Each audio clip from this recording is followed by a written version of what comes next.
pris l'exemple de trois opposants. J'ai commencé par Martin Fayoulou. Je dis, mais il n'a jamais reconnu les résultats des dernières élections. Comment est-ce qu'il acceptera ma main tendue?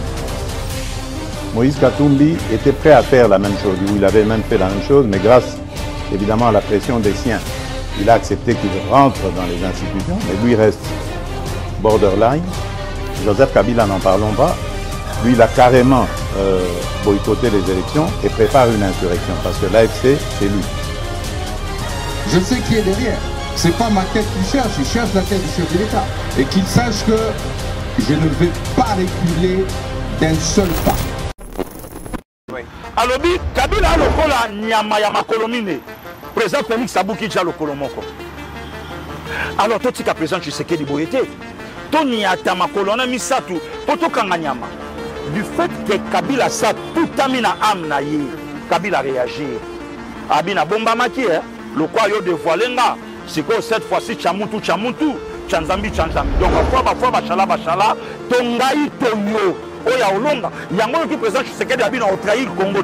Tina sacrifice suprême. Kabila pas lobby. Na Obundela Congo, Tina sacrifice suprême. Est-ce que les Congolais te comprennent Makamboa? Mesdames et messieurs, heureux de vous retrouver dans le cadre de notre mission Tolobela Ekolo. Merci de nous avoir choisis pour vous informer. Merci pour cette marque de confiance. Nous sommes en marche vers 80 000 abonnés et c'est possible dans quelques heures. Je suis convaincu et confiant vraiment que Zokota 80 000 abonnés et Malembe toujours frôlé déjà 100 000 abonnés. Merci pour ce grand travail que vous êtes en train vraiment d'abattre pour votre chaîne communautaire Balobela Peuple Télévision. Votre chaîne vous remercie pour tout et merci pour la contribution à Bino, Nengetolobaki, lentement et sûrement. Toujours migrer vers un autre cadre à travail, un environnement très sain qui nous permettra vraiment d'améliorer la qualité du travail. Merci de ma contribution Nabino. Merci Nabino Nyonso. Je suis avec Pasteur Guili et Joseph Beza pour parler d'actualité en République démocratique du Congo. L'actualité, c'est le lancement du nouveau passeport congolais qui coûtera finalement 75 $, et puis ces passeports passent des 32 pages à 38 pages, mesdames et messieurs. Tokolo Belayango, je sais que c'est un sujet très sensible pour les Congolais, surtout beaucoup plus. En 1997, mais le chef de l'État, il y a plus de 5 millions de Congolais. À Kangibiso Kachali, passeport, il y a pas chaque Congolais, les Congolais ont 62 $ permettre à ce que les Congolais voyager tranquillement. Mais l'obtention, mesdames et messieurs, il y a un monde qui posera problème. Nous allons parler, mesdames et messieurs, au cours de cette émission, tournée à Mokonzamboka à travers les provinces. Le chef a annoncé les mois derniers qu'il va reprendre avec l'itinérance à travers les provinces. C'était une des promesses à Salaki Congolais qui après élection, à Kozonga Lissous dans la province, pour remercier le peuple congolais, mais Katanaki Pona. Makambuma Koleka et le chef de l'État a annoncé le retour à voyage d'itinérance. Déjà dans le mois de juin, il va aller dans la province de Luala, Wapi, Maman Marie-Thérèse, Masuka Saini, gère cette province de maître. Mais c'est le temps et à bilan. Le président a Rokende Kota, la Makambunini Oyo, Madame Fifi Assali, a Rokende Kota, la confiance à Pesaki, cette dame, Fifi Masuka Saini. Qu'est-ce qu'elle a fait de cette confiance? Qu'est-ce qu'elle fait dans le monde de minerai à Baloalabé? Et vous serez surpris parce que l'infrastructure est ébélée pour surprendre Bino. Nous allons parler, mesdames et messieurs, aussi au cours de cette émission, Namakambu Oyo Joseph Kabila na Goma. Le président Félix, lorsqu'il est arrivé, il a préféré une alternance, une alternance ancrée sur la paix et sur la réconciliation. Il n'a pas voulu fouiner les passés, il a voulu consolider la paix et l'unité nationale. Mais Kabila, ancien président, voudrait assez que Bisoba Congolais, surtout Bisoba Lobelia Peuple Télévision, Tobanda Kozongi Selaye va passer na tête de pouvoir, to rappeler au Nyonso à ça pendant 18 ans, et to rappeler peu ba Congolais au Babosanaka rapidement ba problème pour dire que est-ce que Kabila a droit vraiment au chapitre, est-ce qu'il peut encore donner des leçons? Il y a démocratie, il y a gouvernance, il y a justice, il y a cohésion. Tout ça, Kabila Lingito, faire voir yé, passer naïe. Alors nous sommes vraiment prêts à faire ce travail. Merci à Steve Condé, à Jekiela pour la réalisation de cette émission. Joseph Mbeza, bienvenue. Merci de comité Ronaya. Une fois de plus, nous avons une occasion pour partager plateau dans la pasteur Gili, au leader. Donc merci beaucoup parce que ça n'arrive pas chaque jour. Oui. C'est vraiment un plaisir de vous partager le plateau. Et puis, j'étais très heureux. Il y a Rokende Lobby dans le studio. Nous avons plateau. Au place où tu as mouillé maillot. Et comme déjà le temps va parfaire en haut. En tout cas, les gens, vous ne serez pas déçus. Voilà. Nous avons un fauteuil. Au Pasteur Gili, inspiration, donc en tout cas, nous sommes en train de faire quelque chose de sérieux. Et ça aussi, façon, toujours avec sa sérieuxité, pour la confiance au Pessibiso, sans fonio, ce Zokota, peinture déjà bâtie impeccablement. Donc, tu regardes quelques détails. Une fois de plus, merci Pasteur Gili pour la vision. Parce que l'eau résalène à Makanisi, le lieu Zuko. Et puis, Balobele Peuple TV n'appartient pas à nous seuls. Ça vous appartient à Libala et Bisonabino. Voilà. Pour que Moutoumoko Talo Bakezanga. Donc, Congolais, nous allons se retrouver dans le cadre de l'Okoyo. Une fois de plus, Topé Sibino Longonia. Mais dès qu'il y a ce que Tigali, toujours 5 abino sur le bord de la poche. Très bien. Ça sera vraiment une bonne chose.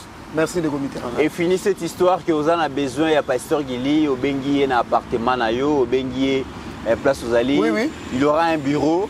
Oh, il faut qu'il vienne. Donc, ça, vous en posez à Naïe, au comme sur place. En fait, Balobela Peuple TV, ils ont entreprise. Voilà.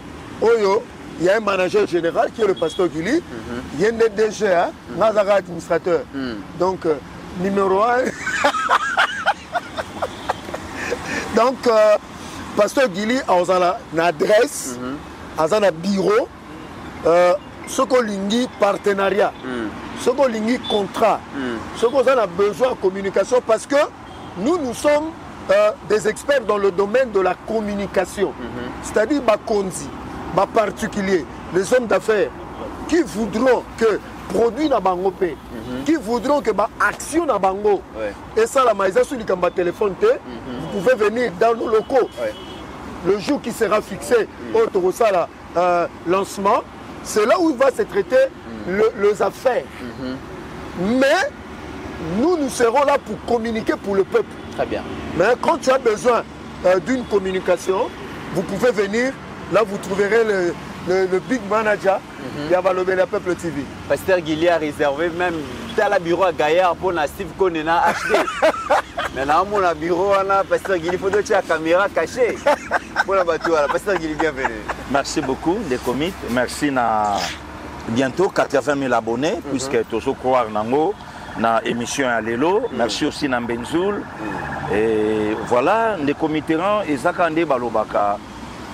Et loko mutu alingi yango mema mutu musika voilà ngana la fière tant que lo bakato e bakao depuis Zandu oye avant range au telemina sima ba pesho maloba o range au zungi moi ba 500 wana et ça quand même na kati ya parcours ya o lelo tokomi très bien donc lelo et au kamusa batute ce qui peut mutoyer à moni pe moi bureau vandi donc yo moko mutolingi o komi sa vie na ndenge o vie zo mema biso très bien donc merci na bato nyonso de comiteran ba pesa biso 100 francs malonga na tawana merci na bato nyonso ba pesa biso moi chaussure kitoko moi chemise moi costume je me rappelle de comiteran jour yaka na situation moko boye ya malumbu ya tindaka tango pesinga inga na biso de comiteran kabola olobino leader oyayo de comité na boya kutu donc na longola tambongo atike na place na mona logole kokita na kimambango na kenda obomba ya malu merci na batan oto bandaka de comité ran moto akaniso na moi eloko moko oyo yale na moi bandoto ya osimbango ce n'était pas facile alors le quoi to moni ke nzamba leki na nzela musalo tika biso moko to bongisango pesa ngo valeur de comité Benzoul oyebi ke lelo na fier aujourd'hui na fier bato faut ba changer na kombo ba ko mo benga ngata échanger à limité bato ba ko mo benga ngata ba ko mo benga ngata pont matete ah oui bato bakoma babenganga ta super lemba bato bakoma babenganga ta victoire bato bakoma babenganga ta kitambo magasin bato bakoma babenganga ata rond-point Sosimat mpona nini ndeko Mitterrand bato nyonso kotambola kisasa oleka oyebi namoni video ya ndeko na nga Peter Chani natuni ye lelo na balobela peuple toswanaka mpona nini tokanganaka binemi pourquoi soko oyebaka ke nga na raison lobi na vie soko oyebaka ke na raison na bandeko boya to soutenir l'institution président de la République c'est notre frère c'est notre sang je me rappelle a répondanga na rangi na salaka na zandu nga pe na réponda ye aya loba aloba bindeko yeba ke pouvoir esilaka siko tangu lelo zongi na ngambo biso ozalaka ngambo biso oza ngambo ya mboka bravo c'est que batunde comité là il faut ba remercier pasteur Gili na tikala wana échanger alimete le cas na yo matachango zonga na yo centre ville mata na yo kota likolo zonga na yo boye ngayo kokutanga loboko ka boye soutenons l'institution président de la République et aimons notre pays le Congo bravo mon frère Chani biloko biso luka yango donc le lotina ya ennemi ya ba divergence cesate et loko biso luka ki yango yo et loko nga pasteur Gili na nyokwama ndeko Mitterrand o remarqué que le loba to benga nga social et l'auteur on remarqué le loba to benga sous flatteur te travail et salami évangélisation et salami bato baya na campagne j'ai dit na pourquoi yango ndeko Mitterrand très bien le lota la vidéo ndeko ndenge sali tour na toile bravo moi j'ai aimé nga sepeli tangu chania bimisi ba vérité que Katumbi a politique te nga sepeli tangu chania bimisi ba vérité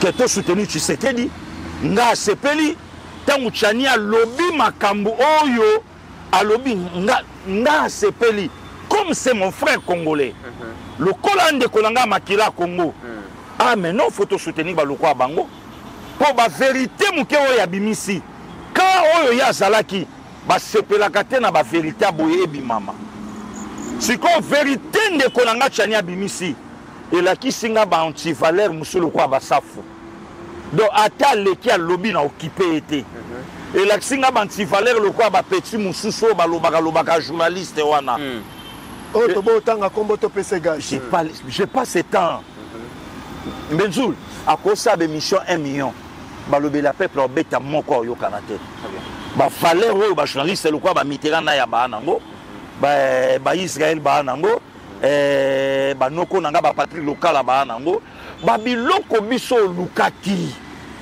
siko plaisir les années de Mitterrand biso tozo bundela mboka moyennant quelque chose je me rappelle un jour to vanda na président de la République maximum de respect de Mitterrand témoin abaluki atalinga bi pasteur Gili na na posa bato yo bakozala nanga balanda ngai te pona mbongo pona anango pété mais balanda nga pona Congo eza mabele na bango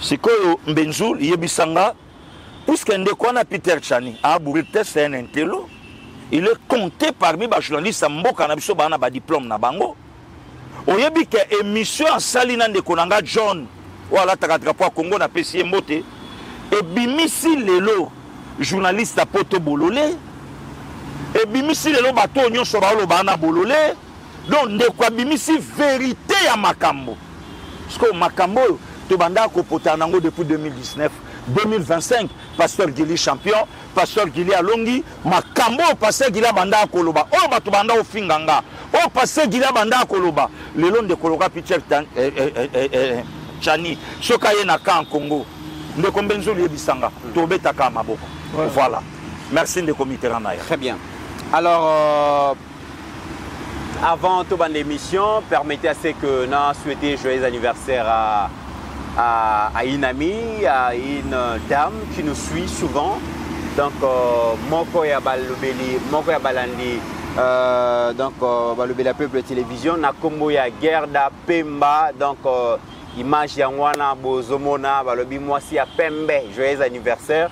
je crois que peut-être Banda Tongo, je lui appelle tout le bi, mais Nami t'es rampé à décevoir. Un joyeux anniversaire. Voilà, Maman Gerda, Motama Elamu. Voilà. Pasteur Guilla Pessio, joyeux anniversaire. Baninga à mois de mai, Motama Elamu. Donc, on va bien bisote bien raté, bisote tindara vidéo. Yomoko potali na go. Voilà, donc staff Mobimba, donc na combo administration balobi la peuple télévision, Gerda Pemba, joyeux anniversaire. Que l'Éternel Dieu Tout-Puissant donc t'accorde tout ce que tu as besoin pour vivre la plénitude de ta vie, la santé, la paix, le bonheur, la réussite dans tes entreprises. Vraiment, donc merci pour le soutien, merci pour tout. Alors, Joseph Mbenza, aujourd'hui, le président, il a plu au gouvernement de la République démocratique du Congo de mettre sur le marché congolais un nouveau passeport. Oyo elongwe déjà des 32 pages à 38. Oyo coûtait moins cher par rapport à un passeport qui existait déjà. Et le gouvernement a précisé que le passeport Yasikana et Kala existait jusqu'à 2030. C'est déjà une très bonne nouvelle. Que disponibilité à passeport Ezala à un prix qui coûte moins cher par rapport au précédent. Mais la grande question, est-ce que quantité qu'on a disponible pour répondre rapidement à la demande aux Ezali de plus en plus pressante, les Congolais partout ont besoin de passeport, ils servir comme pièce d'identité, un document voyage, mais dans le Congo, passeport est commis, diamant, coltan, or. Est-ce que le gouvernement vraiment a eu à disposition pour que l'obtention d'un passeport est allégée? Merci de Mitterrand. Je crois que Naïna Pasteur Gilinayo, Tobeta Kimbela Matasi, pour un dossier à passeport, pour un bande Konabiso, Awana Congo, Pays Banda Congo, pour Lelo, basa victime à cause du manque, il y a passeport. Donc, vous savez l'émission à Pasteur Gili. Mais on a vu son mot comme en Tunisie. Alors, bande Konabiso, Belé, Congolais. Bakangami na bakasho na ba prison na Tunisie parce que baza na ba passeporté misusu pe kutu ba misale kufa ba vanda ba comment vivre na clando na clandestinité pour passeport ezate. Alors awa tokopesa longo nya mingi na mokonzi mboka pona na volonté manifeste o azanango ya ko simplifier les choses. C'est ce qu'on appelle la volonté politique, mais qui doit être accompagnée et soutenue. Parce que tu as dit que il y a un régime, il y a un alobi Félix né à Zamouta tyrannie, il y a un passeport $182, $186 na prix officiel. On te dit que non, Zoé Kabila lui seul a vendu $62 par passeport, s'il vous plaît. Mais le président de la République a eu par sa volonté politique, il y a un Kitango à $91. Le lot comme $95. Ça, c'est ce qu'on appelle la volonté politique. Maintenant, dans l'administration, le président, ce n'est pas lui qui met en exécution. La volonté vient du président de la République, Conseil des ministres va décider, Maman Premier ministre a instruire, ministre d'État, ministre des Affaires étrangères. C'est comme Makambe Bandi n'a problème nini. Entre le ministère des Affaires étrangères et l'année. C'est là où c'est là où les remèdes s'empoignent. C'est là où se trouvent les démons, les sorciers. La volonté est là. Mais tant que Koma n'a pas officine, il y a l'État. Oh, ils ont un bateau moussou pour la bango, bah vivre sous la salaire, te salaire ba bossana. On va vivre un taux du jour. C'est-à-dire que on dit que va créer même rareté passeport en cours. Il y a trop de tracasseries autour. Il y a trop de tracasseries administratives autour de l'obtention du passeport. Oh, normalement, le passeport fallait être accessible à tout le monde. Voilà. Mais quand il y a circulaire, il y a ministre d'État que nous soyons, Maman Wagner, a le but simplification de l'obtention du passeport. C'est là où se trouve le problème. Et que le travail va commencer le 5 juin. Vous comprenez?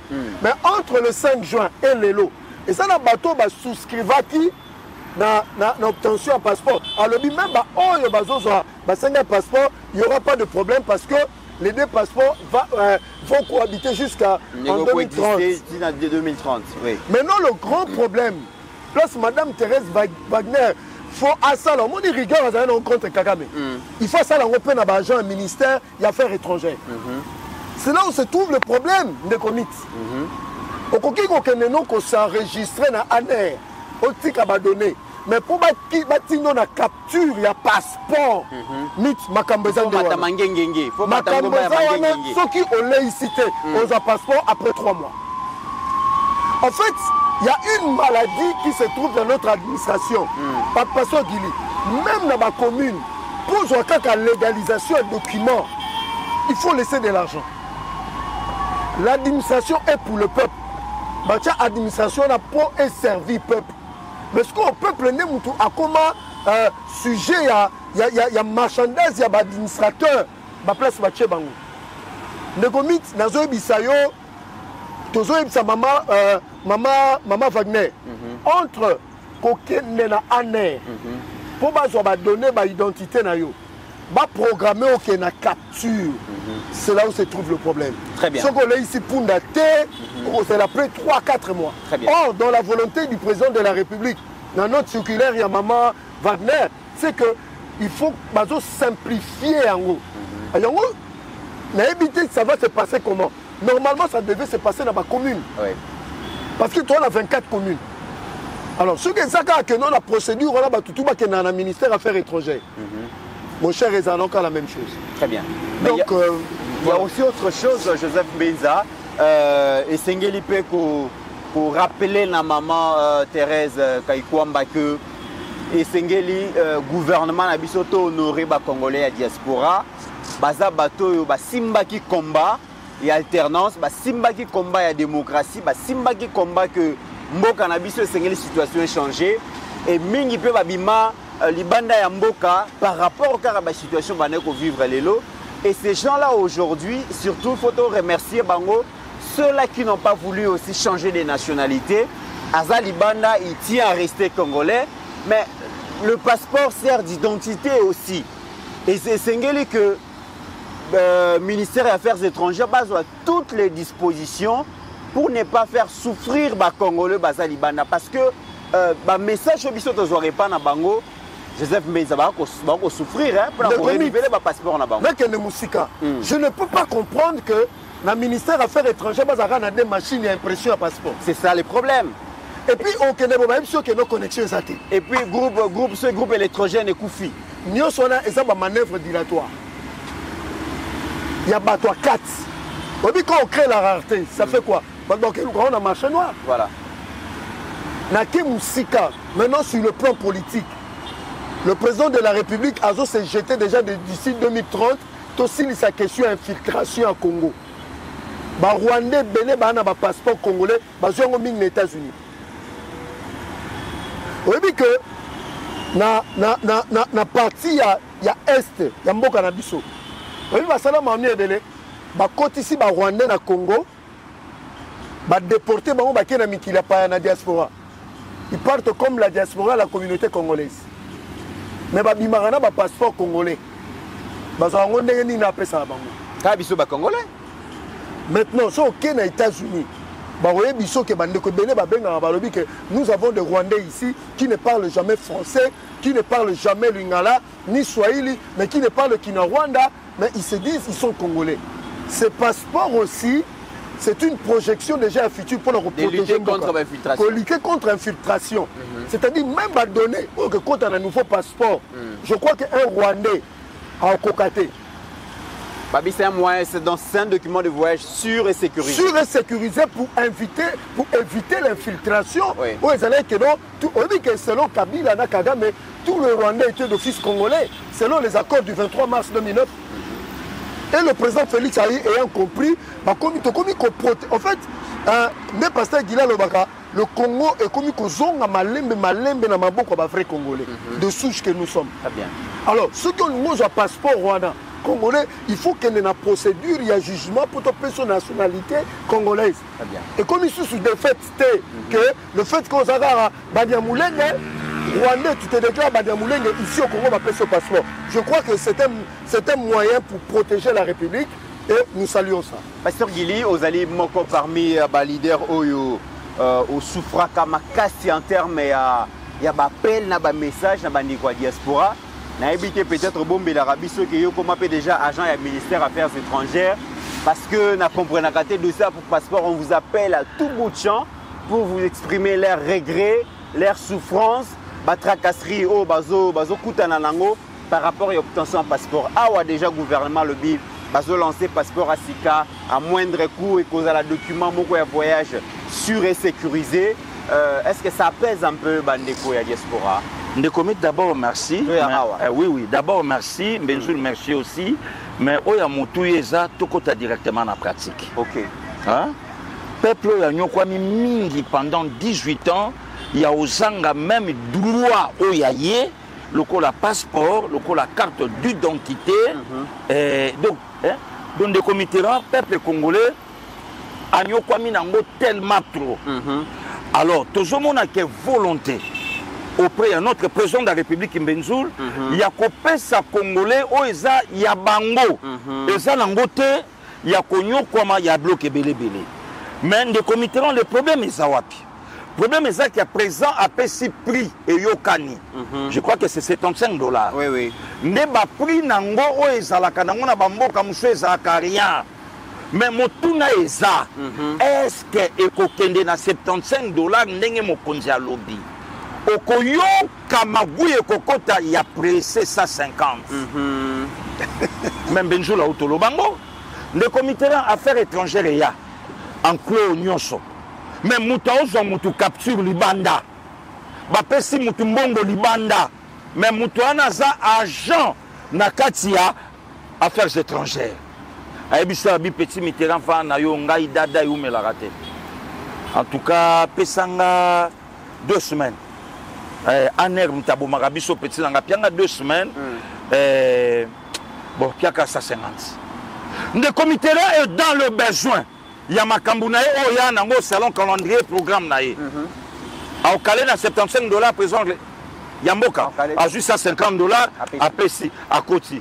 Une semaine, 2 semaines, 10 jours après, le comité là, du passeport. Mon colonne de Kombenzula au Lukango, le comité là, c'est un affaires étrangères. Voilà. Dada. Dada. Nagu nanamber nezana bengai. Ve. Nana mutudanga moko a passe pressé. Ah mais yaka na it. Mais ve na me makaba plus wana. Te au monde ko komi pressé mamba on peut ko matata mikolo yo. Yebsa yaka na 200. Avec 200 lui sabinga kuna sengyo bien. Wana express. Ba masamsu ba mobe na ona ba 220 250. Boy ku felite yebsa a na 18. 18 on a baksa 0 monase. 980. Problème auto le kanangolelo. Président na ba idée ya malunga. Mais les collaborateurs ont accompagné vision. Il y a président de la République qui est basé place au Fatia au fin de Malelo. Or, Benjoul a expliqué bien. Les collaborateurs ont accompagné vision. Il y a président. Total à cas politicien, mais administratif, les comités là. Les administratifs au Bazalarawana. Maman Thérèse Kayukwamba a tenu affaires étrangères place au Yasalaka. Atuna ebela bateau nyonso baolukani. Ba intermédiaire, ba commissionnaire, ba bien on va se bana. Hein? Le comité là. Tende na on a koma kuna. Donc ba voyage raté ba l'équipe ba voyage na affaires étrangères, Maman Thérèse Kayukwamba ayaka ka telema atuna ba mituko nyonso etandamia ba kolo nango baza wapi pe ba osa nini. Amekatuna. Problème c'est un des comités là. Alors président lobby, mokile yoki, muto ba robenga farceur, c'est président de la République. Muto ba olobake aloba makamba ko kisakate président de la République.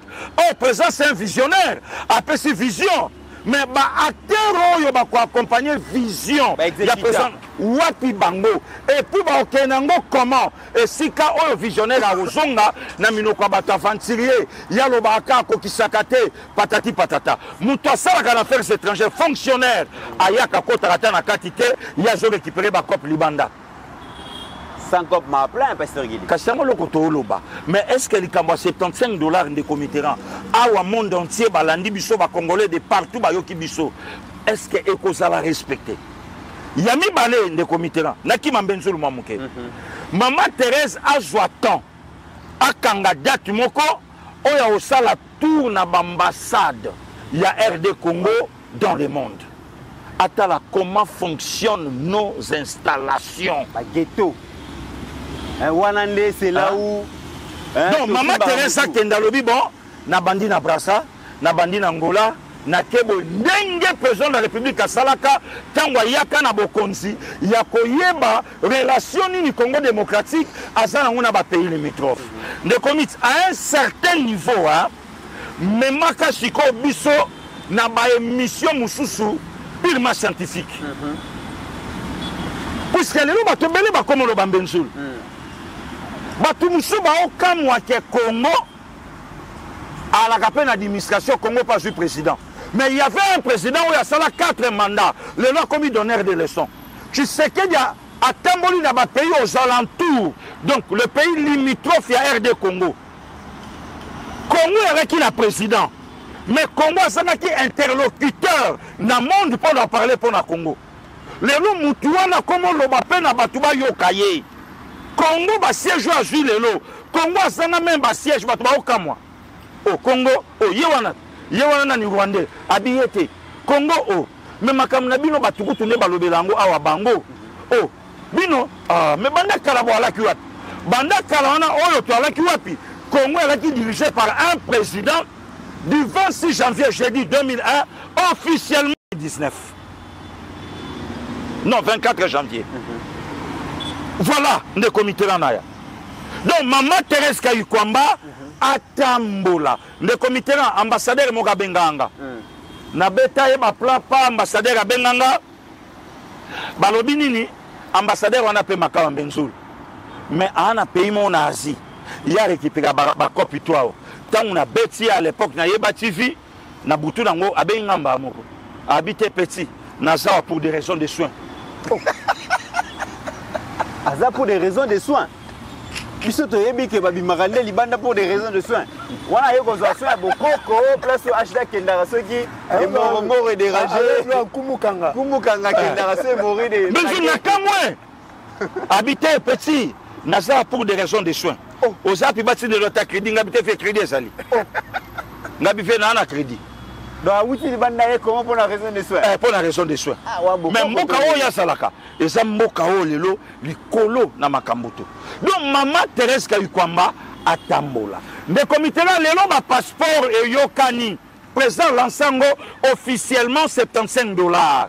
Mais problème à bande ko na biso ba congolais ba libanda azwa téléphone abenga na kati ambassade so ba yambaye. Mais numéro ambassade MTP ça. Ils ont raté. Pasteur Gili, wana kuto zo ba téléphone. Na ba ambassade na biso ebele libanda. Ba yambaraté so ba congolais ba bengi. Yami balé, soki même ba se présenter na ba consulter na ba ambassade. Au mon ambassade mobima réception. Ba quitte za raté. Même na mboka wana ambassade na biso yebité ba congolais baza combien de commit. Identification za pété. Ba to ba Hollande biso. Les Congolais côté en France et en Belgique comparé à l'ambassade il y a France et en Belgique. Naba Congolais en France ba yebi que administration aux ambassade en Belgique et l'équipe à France fois 1 million de fois. Na tout na vie nanga Emile Kasongo Golo. Tisiko toyo ka changement ta. Siko a bande ko ba yoki ke mo konzambo ka lancer passeport $75. Est-ce que ekokoma d'abord na ambassade na biso pe ba ko livrer yango na ndenge o esengeli po awa na nous cop et si ka pe comme hélicop. Voilà maintenant le problème.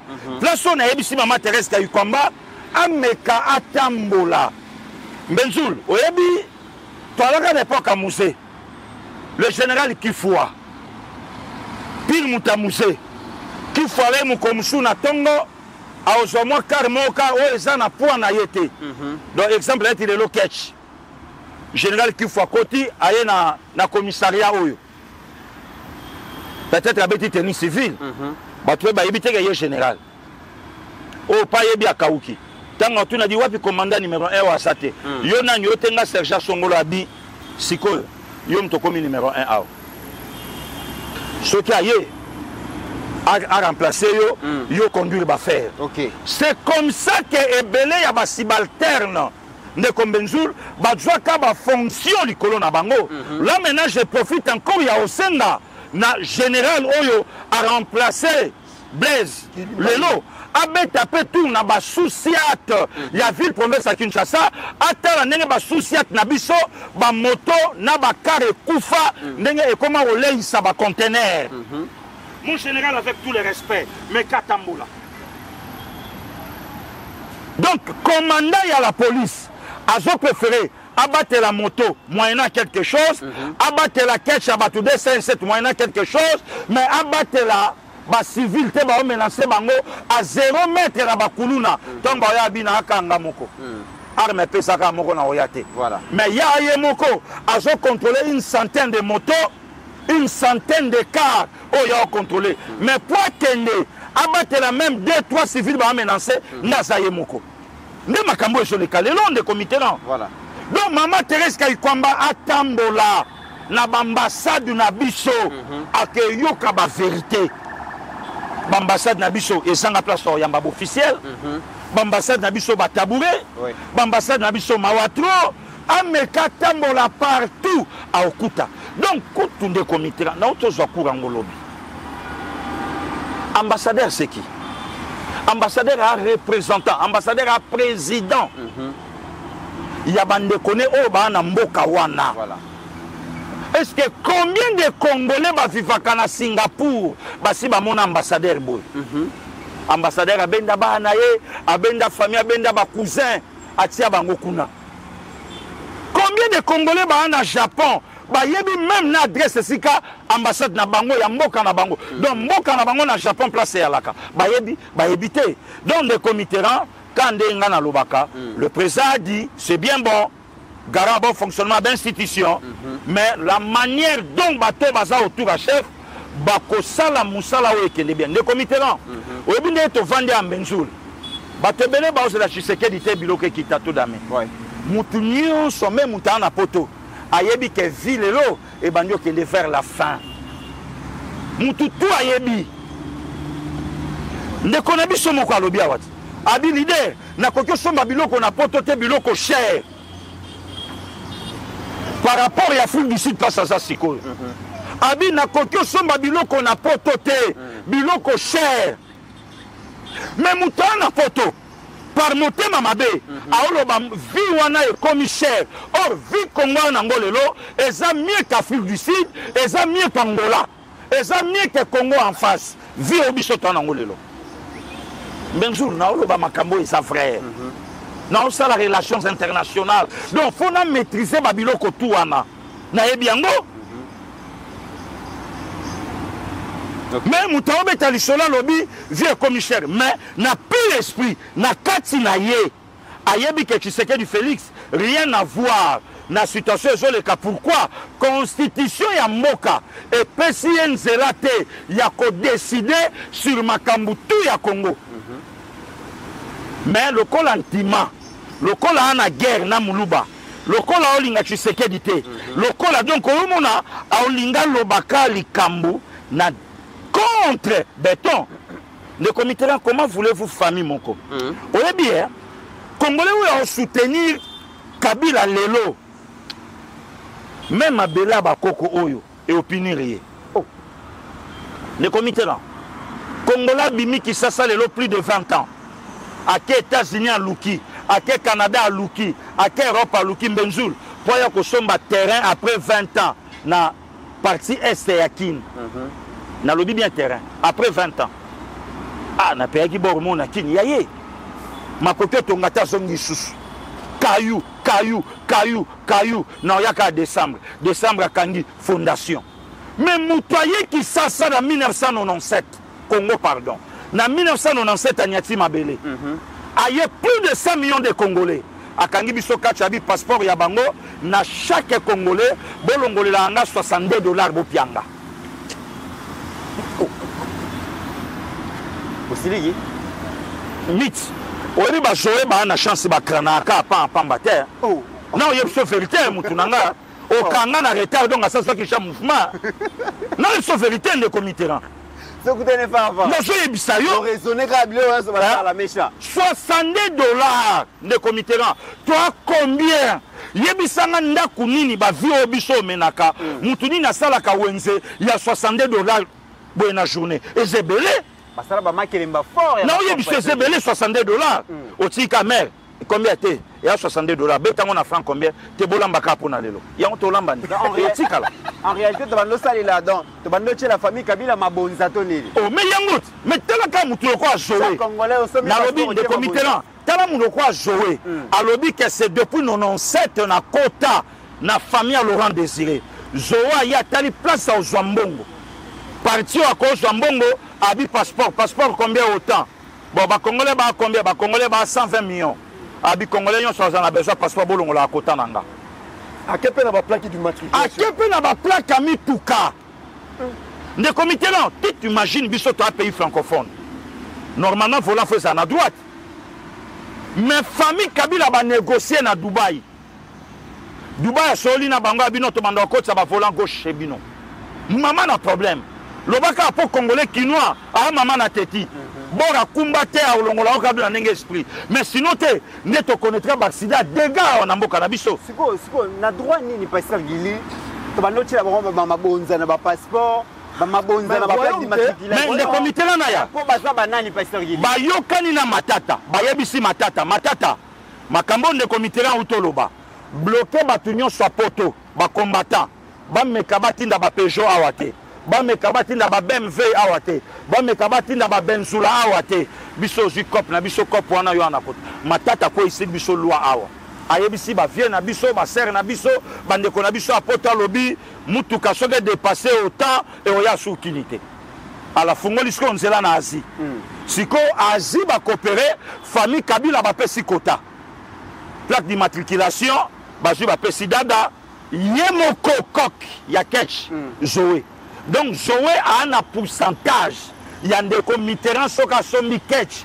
à partir à source si le ça atana sacrifice donc ba sacrifice sur na sala rano ya kangi maboko so akaka ndeko Mitterrand so aka mutu likolo na lobby au moni Kabila tia réagir lelo Kabila réagir te pas lingi ba congolais Kabila réagir na maloba ya mama Marie-Josée Ifoku alobaka na plateau ya Sango Mokonzi alobi Kabila lokola nyama ya makolomine président Félix Abouki ja lokolo moko alors totika président Tshisekedi boyete toni ata makolona misatu poto kanga nyama du fait que Kabila sa tout amina amna ye Kabila réagir abina bomba maki le quoi yo dévoilenga c'est que cette fois-ci chamuntu Chanzambi donc ba bachala tongai toyo oya olonga yango ki président Tshisekedi abina o trahir Congo te tina sacrifice suprême Kabila pas lobby na obundela Congo tina sacrifice suprême est-ce que ba congolais te comprendre makambo wana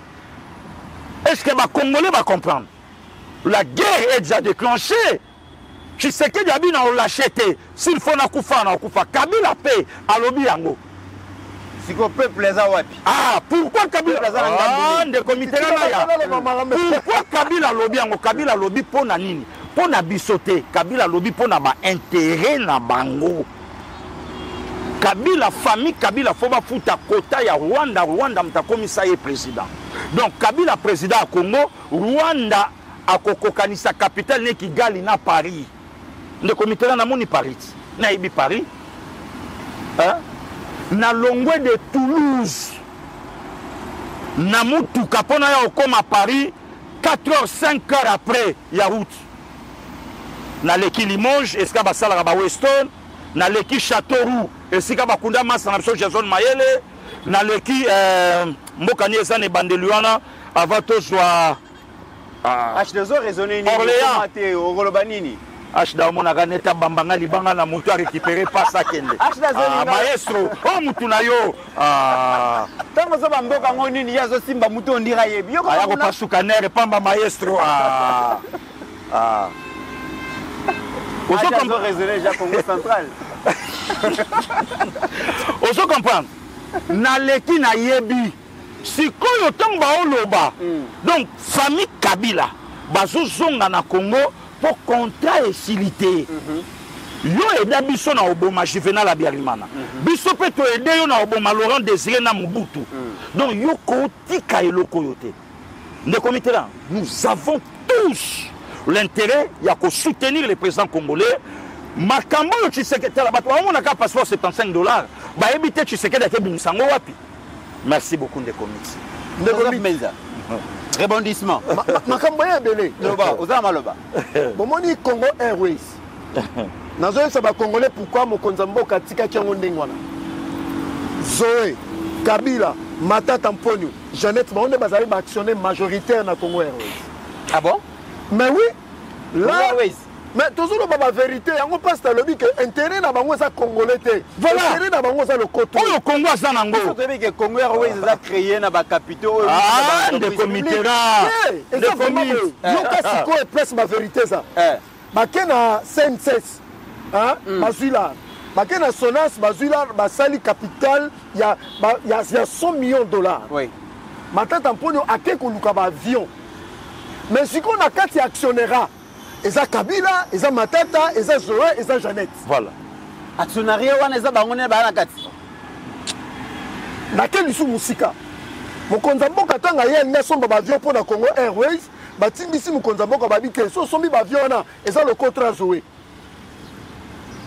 OK bonbon. OK ndozo ba métis so ndozo chaque samedi na Kinshasa na Gombe.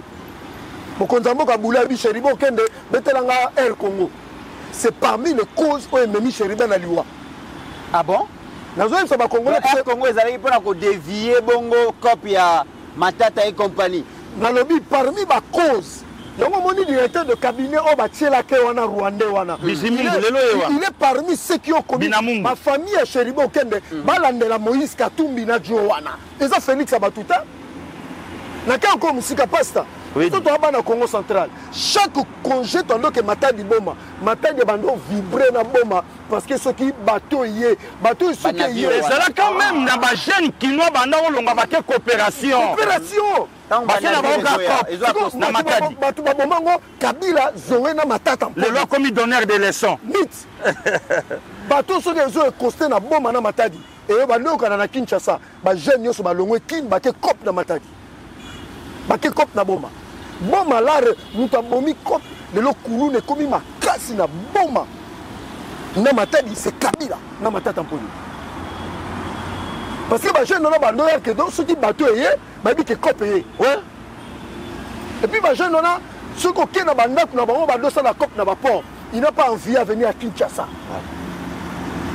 azana be crâne ya bolite azana ba dette na mais mutolo ngwa kisasa nde comité là akeso mabilo kwa ndako na Matadi akeso mabilo kwa ndako na Boma ke bateau yé il y a ndako vraiment écran bolite télévision congélateur matelas akeso na Boma bateau lelo tuna sikoyo transport ya mutu moko il a laissé un pays entre les mains de Félix et bon était à Congolais qui ont né tozoyo quand même que même ba camion remorque ba politicien mingi ba kota na cop wana yango ba lingi chemin de fer entre Kinshasa et Congo central et ça le matin parce que ba kota cop ya ba remorque mitoza mayele ngana otanga internet na Congo central na bas fleuve tondo que nous soit train awa na 5 heures au comme matin 12 heures très bien ba bando bekama aller retour le même jour mais bi basalani tong Hippolyte Kanambaye abomi orgaman ba créer égal Batali voie chemin de fer on attend au côté le Cotro Batali na côté sud Bakatanga Société nationale à chemin de fer SNCS ba côté là babito ke na nenga ba remorque et sa famille Kabila muto côté ici ba remorque o bomi bato belé na nzela Congo central ndekomit bato baza bandoki et le binongo pasteur Gili pasteur tout était à maman hein tout si sango Clément Moussa ya sidé à moi à l'équipe pas Israël Moutombo. Alors nous assumons, nous sommes avec Kabila, nous avons signé les accords pour chasser Félix. Mais c'est normal, vous savez pourquoi? Pour Naninike, Moutema na bango et ini la personne D. Oh, tant que tu sais que Bengaka Fayoulou, na début 2019, donc début mandat naïe, il y a qu'à travailler, ma beaucoup n'etondi makila. Mais de comité là, je suis parmi les communicateurs. Nabanda koye bisoke Martin Fayoulou a là qui élément y a pas perdu. Bacha tu sais que du Félix entre les marteaux et l'enclume. Batebele bandima ngate. Yango na bil lelo batu ba changer nga combo. Ba benga ngata échanger à limiter. Oya Lumumba. Lelo bango ba vérité bango bima. Allez-y mon frère. Donc Martin Fayoulou, il est membre du M23, je le dis, j'insiste. Et il doit être désavoué par tous les Congolais. Et ce monsieur-là, un avocat, il en est fier. On dit pourquoi? Parce que tu sais que dans Moulouba, tout le monde a vérité. Tika bloc, ne commit. Yoko babandi makamba tribalisme. Moi je suis fier de l'être, je suis Mouyombe 100%. Je suis pas kassaïen, mais je défends la République et les institutions. On se comprend. Parce que combat nyonso ya Martin Fayulu, en fait, lelo Pastagili, on a la vérité, ça certifié. Même les militaires ici, ils sous-souté ligne politique, philosophie politique à Martin Fayulu. Martin Fayulu a trahi ses militants. Il y a une séparation dans la musique. Mais Joseph Benzaye, répliquez la Makabou Pasteur Guilé au Tigoloba. Président Félix Alobi, s'il faut donner ma vie pour ces pays, je suis prêt, je vais défendre ces pays jusqu'au sacrifice suprême. Kabila Alobi, militaire que je suis, je prêtais serment pour défendre la RDC et défendre jusqu'au sacrifice suprême. Parce que le peuple congolais total est là finalement. Mais Hippolyte, en fait, Bolimbi Sanga, Hippolyte, il est moins intelligent. Mais il est risé. Très risé même. Il n'est pas intelligent. Très risé, malin. Il est dans mon tournaillé. Nous sommes la République à habiter. Ce qui n'a l'équipe, n'a l'équipe. Mais il y a l'équipe nous sommes na machine. Nous oyo aza na obligation à couper sa vie na ye pour na mboka muto auto gérer dans la constitution tant que mandat. Même le président Félix Soga sisi ba mandat il ne peut plus dire ça. Ce qu'on moni muta sisi ba mandat de constitution a yesu ko loba makamba ndengwana. C'est que dans sa tête c'est un rebelle, c'est un criminel. Très bien. N'a qu'il encore musique. Pasteur Kabila azolo baba sur le fond. Mais dans tout ça, la famille, il y a le patriarche Samba Kaputo, le professeur Guillaume. Comment ma tête en pognon, toujours lui dans des salles dossiers.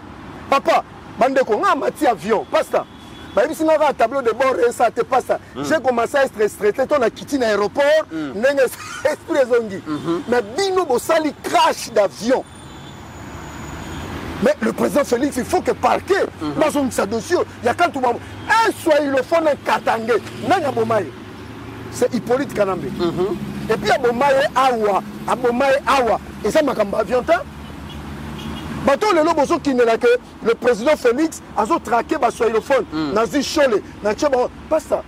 Congolais moi à Ebisinga, est-ce que Cholé déjà sali communiqué ou bien sali déclaration après sorti ce qui communication là il y a Hippolyte Kanambe. On remarque peu Mikolo Benzoul, c'est quoi va fonctionner tes propres puisque dans la côté na terrain. Oh, yango ne comité na ya no se bisayo mutunanga.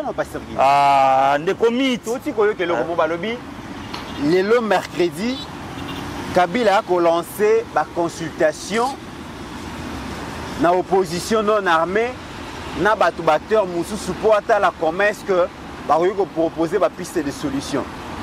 Na évité pasteur Guili. Tous en a plusieurs processus de paix. Entre autres, tous wakara ya basango oyo yemo Kabila na discours na ya lobby to soutenir ba initiative ya Seniko. Mais Kabila yemo lisusu na Goma abani ko lancer consultation. Qu'est-ce qui se passe finalement? Le comité là, Kabila ça la consultation on a. À Saliango na Addis Abeba, ba bengana kayiko bengana.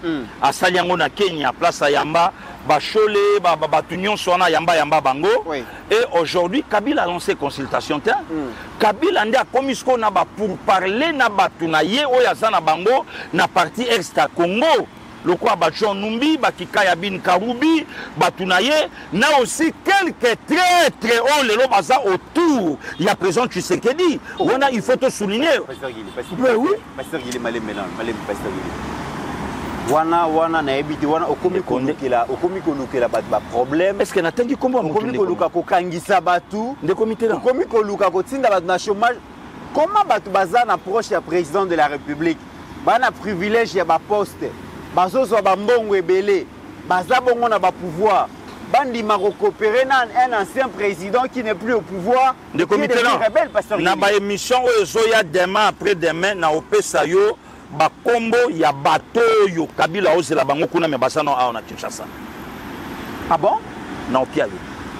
Bat bazao na Kinshasa mais déjà baza kuna. Awa. bazo travailler baza awa eloko moko ye bomoni ntango nanga bake kutana bachole mais c'était des réunions préparatoires de ce qui va venir maintenant. Devant-le préparer. Là, je profite de saluer Papa Paul-Henri Mundela. Il y a un document qui Kabila ye na mabele na ye. Bandeko na ye ya goma ya boy ambaye puisque boza na bénédiction ya ba père spirituel. Ndeko Mitterrand, père spirituel c'est qui? Jean-Baptiste Bakene qui planifié nzela pour na Kabila. Exactement. Yango moni passage ya ba soi-disant père spirituel. Kabila oyo e yambana ye e yebanité. Mais ba sango ba komi ba père spirituel na ye. Kabila oyo ya kula première communion te. Nous autres ya Christo. Akula wapi Ndeko Mitterrand. Est-ce qu'il faut ba nyonso wana pasteur? Mais Ndeko Mitterrand, ba tuna ye na papa ki bambi chintwa, papa ki bambi chintwa azana na bomoi. Atuna ye. Kabila tikala oyo sabsote à la musulman. À la catholique, à la kimbangiste, à la église des Noirs, à la ceux qui réveille, rien. Kabila sera chrétien, toi sera croyant. D'après Kabila Sambela, d'après pour Namuyo et Baramam Bébélé. Nalobi, est-ce que Kabila d'abord a Sambela? Kabila Sambela raté. Kabila au Sambela Ndeni. Kabila au Lobani. Kabila au Sambela Ndeni. Si quoi, depuis quand, évêque à Senko, le Benzoul, comme appelle ma père spirituel Yananga. Or Nanga, Toyoki ma vérité, abîmé la foi abondante. Il y a pasteur Kankenza. Et pas Bishop Albert Kankenza. Oh ya loba naye. Si ko depuis quand ba chole ba comme ma père spirituel naye. Ndeko Mitterrand, tala embrouillement place ça. Embrouillement zawana. Démarche Zamoko. Lelo, Moutunion, ce monde entier, Kabila na Goma, na partie Est à Congo, a protégé par des militaires rwandais. Pourquoi pas président Tshisekedi à cause à protégé par des militaires rwandais? Pourquoi Kabila? Parce que c'est leur frère, c'est leur sang. Kabila discutait longuement avec Paul Kagame, na Kigali. Même démarche avec les évêques Yasenko, Benzoul. Et l'autre là a ordonné de Jeep 4x4 pour Bamema Kabila na délégation Yabatounaye. Neba komi quelle consultation au Kabila à Obanda. Pour quelle finalité? Et il y a une consultation de comité. Il y a une consultation de Kabila et ses hommes. Baoluka position ni. Cause de l'avion président Tshisekedi. Plan de Kabila Zalango Pasteur Guili. Parce que Kabila commune à Goma, Kabila a consulté, plan de Kabila Zalango. De comité Naya. Kabila est à clair. Souci à Kabila Fasonga. Mais Kabila a son pouvoir. Kabila a son gâté pour son gabi au peuple congolais.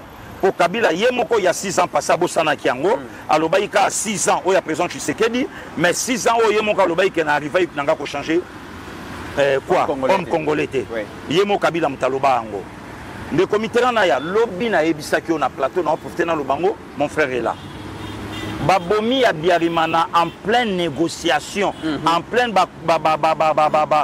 pour parler Yarusha, na Tanzanie. Le Congo a discuté, accord ya RD Congo États-Unis, Makambu Yaboye. Est-ce qu'après 31 ans, histoire, et qu'on ne jamais qu'on se répète? Yango zomona lelo to anango mayele Kabila ndenga na Goma Kabila ana bitu moko Kabila oluka Kabila oyate pour tirer présent Tshisekedi. C'est pas Kabila mutatira Laurent Désiré Kabila. Batu fo bayi loko wana. Ce n'est pas Hippolyte Kanambe mutabeta de 3 balles à bout portant. N'accord à Laurent Désiré. Ne commit dans soit tant il y a ba recherche à Makamboyo. Il n'y a que 3 balles. 3 balles. Oyo Eboma, notre papa, notre frère, notre ancien président de la République, Laurent Désiré Kabila. Première balle pour le neutraliser. Na genou. Deuxième balle, l'estomac. Troisième balle, na cou. Batouba, même d'accord, nanga. première image au Tomoni Laurent Désiré na cercueil alali na morgue ya Harare le président Mugabe a Okota. Le président Mugabe a tali corps ya Laurent Désiré tango azobima batendre ye micro abi les Congolais ont fait une bêtise. Donc ba retrouver Laurent Désiré na babal mususu. Il y a babal oyo bomaki était le comité na poussa li chouchou po ba mona ke to landela ka makambo. Bazo sambisa le général Edi Kapen. Place mokonza Olanda biso ebi mambo na olobake na landa yango. Colonel Alamba Otunaye. Où est l'arme qui a tué Moussé? Arme wana monana te na Congo. Et arme wana na Congo pe awa ezate. Bon kenda wapi? Nabetelo lisolo de Mitterrand. Il y a un président africain assassiné le 21 octobre 2011. Hein, Muammar Kadhafi. C'était le seul président africain où il y a un GP en or, PA en or, sophistiqué. Il semblerait aussi dans la recherche nanga Moussa Sombakiango. Pour votre information, le comité rang, le vieux Didier Moumengi a Hollande Abissouasa na Bomoy. Batoubaye Baka ke Moussé a Koufaki na veille à voyage à Okende Yaoundé. Na 15 janvier, Moussa Alaki na un à leur retour na Muammar Kadhafi Bapoutana pour discuter quoi. Moko ba discussion na bango pendant 1 heure et par rapport il y a Oyo Moussa Sombaye le quoi GP pour Moutalaï Nango Yalay Kaka le président libyen à l'époque. Le Kola Moussa Yebaï Kassa Koti na carré. Moussa évita qu'il y a un avion attendez à Yebi comment fonctionne l'empire Imatoussi. Bango ba makasi na biloko likolo. Bango ba makasi na couteau. Moussa évité. Le vieux Didier a Yebi Sarbi, mais monsieur le président, est-ce que na quoi que ti kayote? Moussa répondre na Didier Abozana nous gêne à mon amouké. Botika na mboka. Didier Lobi n'a pas comprendre était présent au Lobanini. Et la nuit du 15 au 16 jusqu'au petit matin, Moussa Tkala Olalate. Ndé Moukolo Moussa Salaka document, lettre. Donc c'était son testament. Oyasa Atilelo. Le comité tout politique. Bato Bayaka pour vérifier GP au Moussa Somba. Balaksaye comment ya komania ngo comment obetango. Tant babimaka même ba maman ou antichambre ba yebaka ba yebaka ke ndenge mutabimi comme ça présent a obeta cloche comme ça ba okota et les 4 ans ba tendo okuta présent KO. Ce n'est pas Hippolyte Kanambe Moutaya Kinshasa Fachina en Lukayo, il a ses hommes ici. Ana batunaye awa proche président. Ba proche. Voilà pourquoi mon de comité Mbenzul pour falsifier l'histoire. Baké Kozwa, le vieux. A comment un ministre y a élevage et pêche. Où il y a le bail na bureau na musée, c'est qui encore les noms. Aloba ikutu ke bala souka et aussi ça pour Émile Mota. Merci de comité. C'est un faxeur. Nous avons mis ça amna y place ça. Il y a ko saba congolais na de comité rang to tambola kana yo to tambola kana Mbenzul to tambola kana HD to tambola kana Kiala to tambola na mama Pascaline place à Hollande biso ce qui mutana posa salo mabe to sala nga mabe akuti biso to a4 a osa biso nyonso voilà pour tracer ça la tête très bien comment kobe pour HD ko zo image tout a okene la président Masasi yo zawana bati ashta lobabi na monaki mutao menancer passer gili alata kibo alaki bo alaki bo alaki bo alaki bo et mila obi to alaki na bureau avec le président to discuter pour na mamba Yaoundé du coup j'ai vu l'assassin entrer et le premier mouvement que le président ngaka sala tele mabakanga na nsoto abeti le président Lukuta ce que ça bongote ne comité tout na Hippolyte Kanambe place à bandi consultation. Bakosa maloba na munoko papa Dominique Sakombi que c'est aujourd'hui 18 janvier 2001 à 10h du matin quand le président de la République vient de tirer ça. Bakosa pourquoi? Ce qui présente Koufa mort naturel le 16 janvier. Que baboma na bureau na. Ce que bakosa pour. De comité là où nous sommes arrivés, Monsieur le Président de la République a Tala Sikoyo. De comité, comme il y a un moment, il n'y a pas de pitié pour les salopards. Président, comme ce qu'on a besoin de sauver, pour il y a des Congolais d'abord, il y a Congo, il y a Yemoko. Amekasuka Bandakotala, ça ne va pas, pour passer dans les Ebele. Ebele peut se manifester dans la sortie du gouvernement. Tant, Toloba Kinin, parce qu'il faut balingi sous bangote na Kinshasa. Bon monité. Le comité là, Goma est tombé, Bukavu est tombé. Tous en a au cadre autour de la présidence de la République, les Swahiliphones. Réaction à Bango. Très bien. Joseph Mbeza, aujourd'hui, Kabila fait son entrée sur terrain. Il porte les maillots. Yemoko a joué partition. Il se pose un problème aujourd'hui. Quand on parle de Kabila aujourd'hui, ce n'est pas seulement l'individu dans l'individu Kabila. Kabila, c'est tout un système. Kabila a aussi ses partisans dans le palais présidentiel. Aujourd'hui, place le président Félix Azali. Est-ce qu'aujourd'hui, le président Félix, il continue de faire confiance à tous ces gens-là qui étaient hier avec Kabila? Aujourd'hui, parce qu'ils ont le pouvoir, une portion de pouvoir au président Félix Apessi Bango, ils font semblant de tirer sur Kabila, mais en réalité, on sait que demain aussi, de la même manière qu'ils tirent sur Kabila aujourd'hui, ils vont tirer sur le président Félix. Est-ce qu'aujourd'hui, le président Zana a confiance ou a vraiment compter sur Bango Lelo? Oh, et surtout, Outi et pas à Kabila. Moi, précision, donc, le président Zana a confiance dans le Bangana Pasteki. Voilà. Mais nous, on ne dit pas Kabila, mais on a mais on a expliqué le mot. Bon, mais c'est le président Hollande. Nous avons deux personnes, Che Guevara et Machiavel. Ok.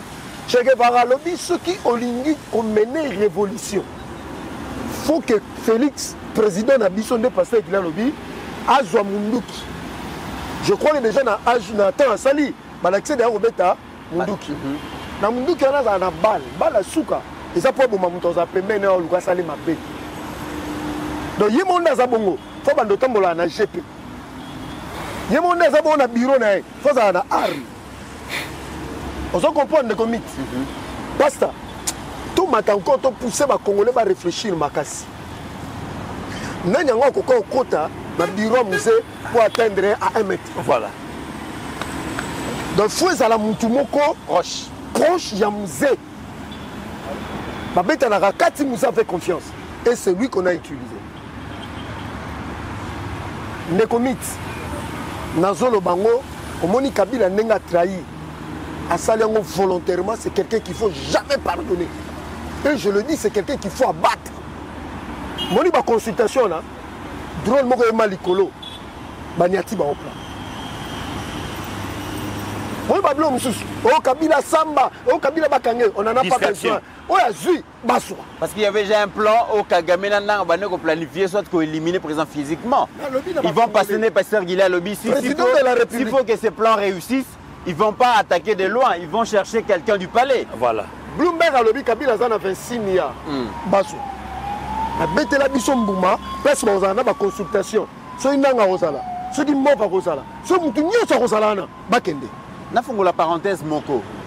Tant balobaki que PPRD est parti oyo et s'allier la rebelle batbaboya kiango, mais nous apprenons que la présence à Kabila na Goma plusieurs cadres à PPRD basana ekuna. Dans une place Kabila Siliki, aux autres système. Je vais expliquer le système Kabila à deux niveaux.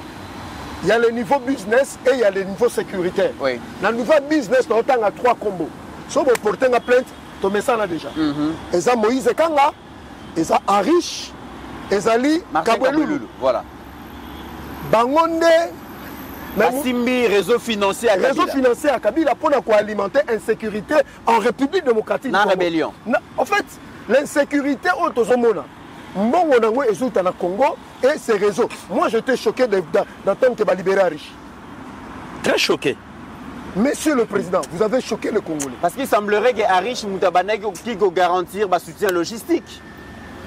Et dans le soutien financier, il semblerait que selon Kabweloulou, Moïse Kanga. Kabila Sili qui a arrêté Kabweloulou. Parce que tous les carrés miniers, Mon cher, Mboko nyonso toutes les concessions minières comme à Kabila. Non, je l'ai dit. Biso to sili keli tabumbe ki pamba. Oh, tabumbe kana bakare mini na Lubumbashi.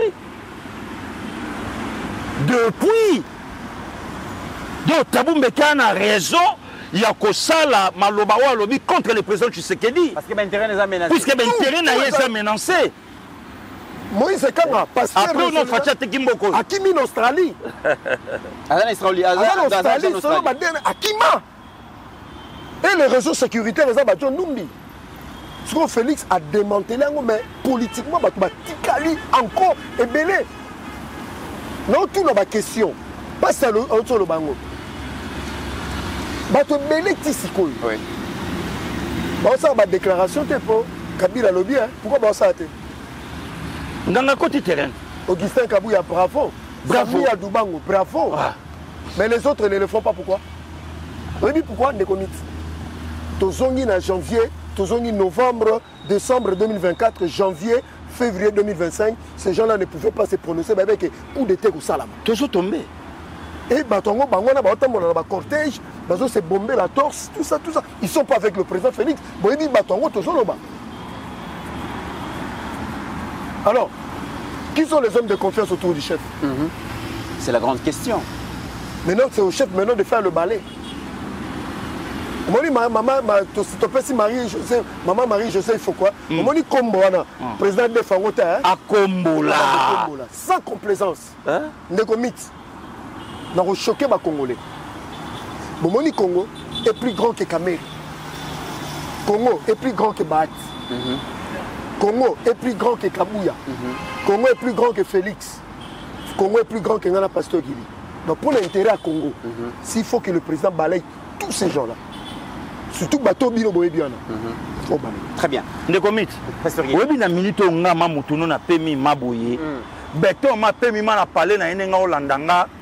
Zembeme Kotia Lobi, président de l'Assemblée nationale, Gili Bokwala Ilongi. Le comité là, côté là, Moutunayo Boete, mon cher. Ah, Oyibi, Batuboni, Baosimba, Mbacho, pourquoi yate? Oh, Kasimba Tsindengaïte. Comment nini?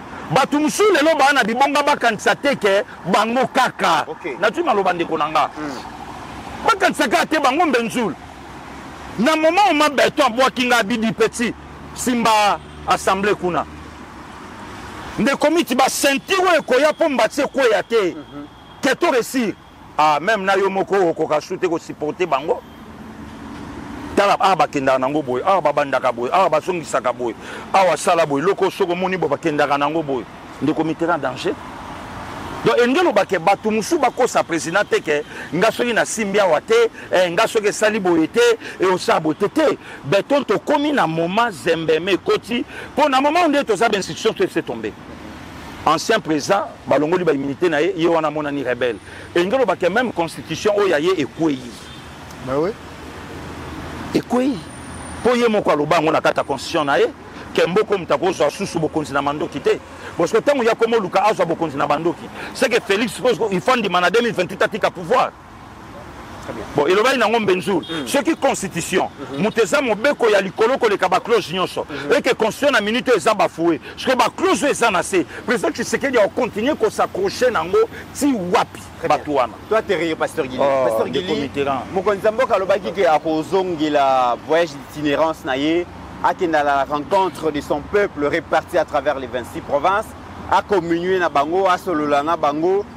C'était un moment de remerciement, un moment de reconnaissance parce que Bapesa qui est deuxième mandat, malheureusement, les ennemis de la République ont voulu gâcher cette fête à deuxième mandat consolidation Yabaki à premier mandat, mais le chef de l'État lobby malgré guerre a reprendre. Mais déjà mois prochain, il s'annonce dans la province de Lualaba à honorer moi si, à honorer Fifi Masuka Saini, mais Tobo Sanatek en termes de développement, en termes de construction. Parce que dans le Lualaba, Maman Fifi a reconstruire, mais construire parce que c'est une nouvelle province, où bazo doté en infrastructure. Kasi Tata Mokonzi Sengeli Aya, Akoma Lualaba, Mokonzi Bayambakaye, mokonzi balenge la arrivé naie et la première femme ya province à Lualaba azo mobiliser kande balobaka soki mopaya koya na ndaku mama isengeli akomba ndaku abongisa acha ba fleurs asukola ba rideau parce que mopaya faut koyamba ye. C'est ce qu'elle est en train de faire. Tolanda extrait, il y a vidéo comme ça.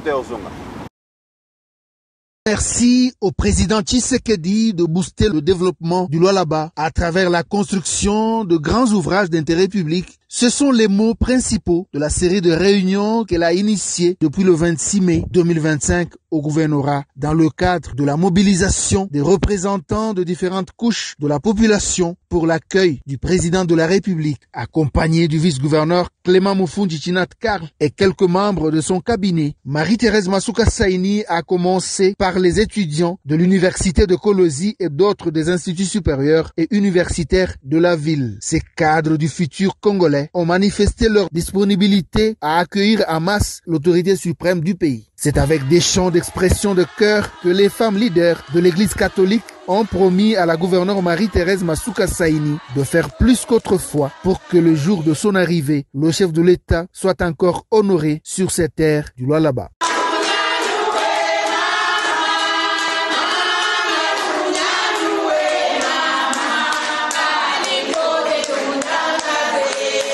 Les animateurs des entités territoriales décentralisées et les cadres de base étaient aussi mobilisés par la chef de l'exécutif provincial pour un accueil historique aux premiers patriotes de la RDC, attendu dans la province cobaltifère à marge de la 12e conférence des gouverneurs des provinces.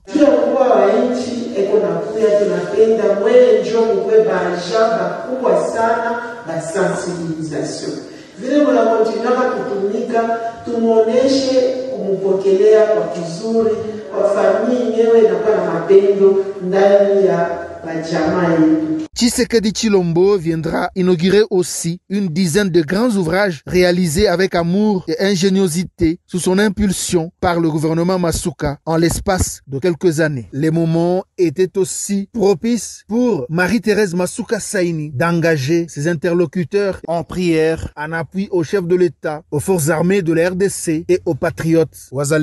Pasteur Gili, Lualaba ezana ba infrastructure et belé oyo tata mokonzi azokende ko inaugurer yango et comme il paie heure ya bilan na pesa ki yo confiance en tant que gouverneur il fallait ça la musala na kombo na ngai nazoya bon kota la makambuni ni osali na inaugurer nazo inaugurer. Mais est-ce que le président de la République arrivé lorsqu'il va arriver dans Lualaba azana ba infrastructure et sengela inaugurer les comités dans les longues dans la clair voyez biso que province mon côté à faire face na province à Lualaba et ça soutient.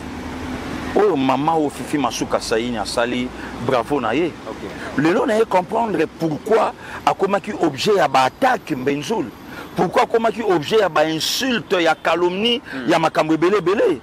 Je me rappelle toi là qui naie na présidence président de la République oye bisalobi betango kara yo chaka na musana yo résultat yango yo. Le Congo na ba province na union sur escalator ezaka na Lualaba.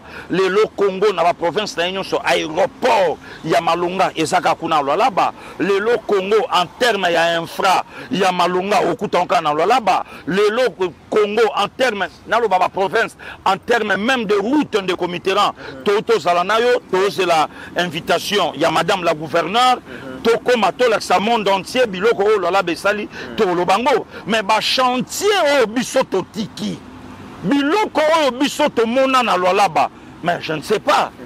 Masuka Saini merci naye gouvernement provincial merci na bango nazomona ndenge je suis muyumba zo bunda pe ba congolais batala makambuni ne koleka na Lualaba à travers communication. Non je suis c'est un gars à féliciter.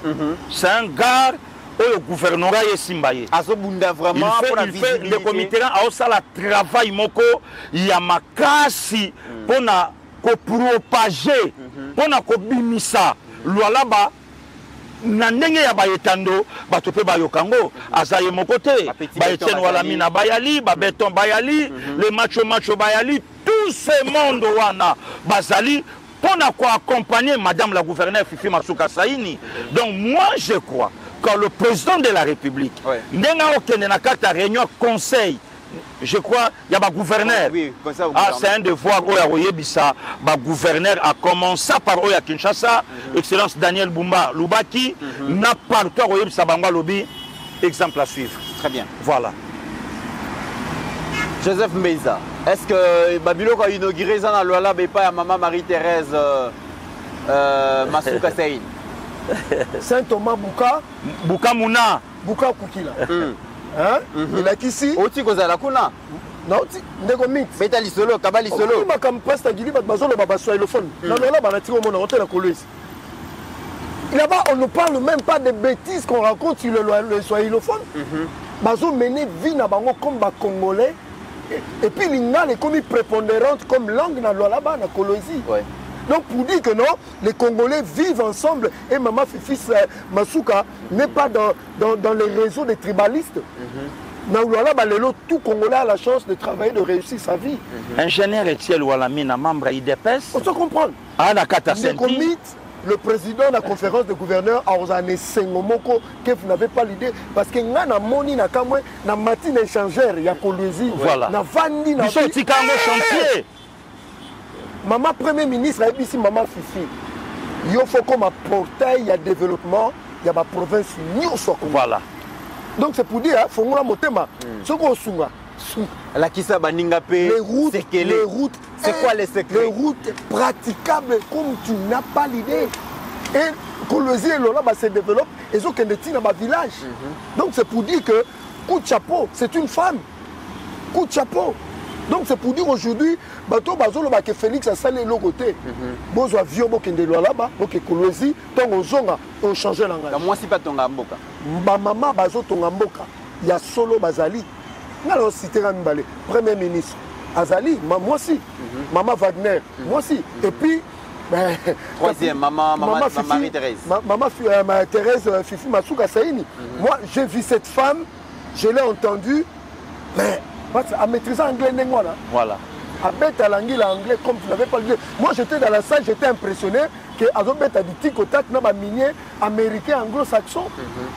Même ma Premier ministre, voilà. Mesdames et messieurs, 12e conférence, le gouverneur Gozana Luala, le mois de juin. On a aussi vraiment que le gouverneur va la paix, le déplacement, le chantier, comment est-ce que Luala se modernise, Luala est comme une destination vraiment préférée à les Congolais et les Congolais. Et ça, exemple à suivre.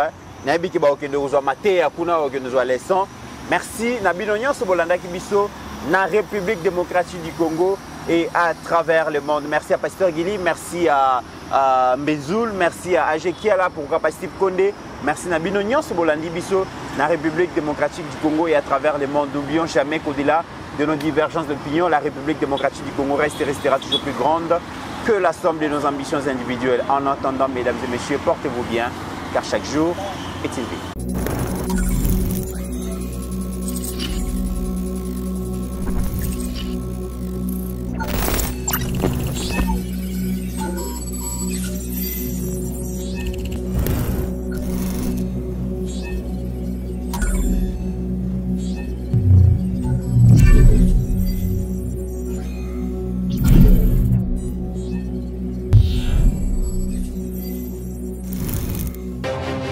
J'ai pris l'exemple de trois opposants. J'ai commencé par Martin Fayoulou. Je dis, mais il n'a jamais reconnu les résultats des dernières élections. Comment est-ce qu'il acceptera ma main tendue? Moïse Katumbi était prêt à faire la même chose. Il avait même fait la même chose, mais grâce évidemment à la pression des siens, il a accepté qu'il rentre dans les institutions, mais lui reste borderline. Joseph Kabila, n'en parlons pas. Lui, il a carrément boycotté les élections et prépare une insurrection parce que l'AFC, c'est lui. Je sais qui est derrière. C'est pas ma tête qu'il cherche, il cherche la tête du chef de l'État. Et qu'il sache que je ne vais pas reculer d'un seul pas.